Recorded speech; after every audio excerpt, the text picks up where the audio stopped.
I had this student before. She was traveling to Japan, but she was very picky about her food. So she wanted to explain very specific in the restaurant.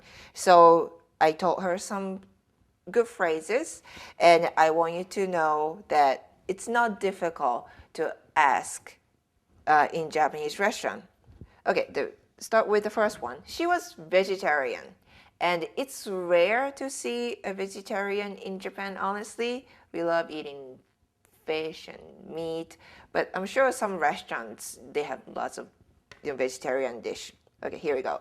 You say, 私はベジタリアンです. You just convert the vegetarian, like Japanese pronunciation. We say vegetarian. Because we don't have the word V sound, so you substitute with B, vegetarian. So she used this phrase a lot.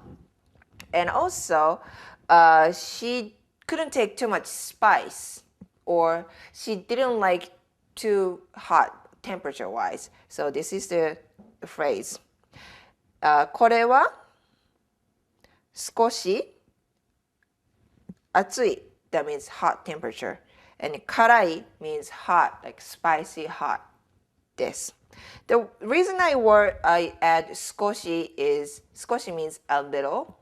So when you complain, you don't want to be too direct. If you say これは熱いです, this is hot, and it sounds a little bit too rude. So I would say, this is a little hot for me.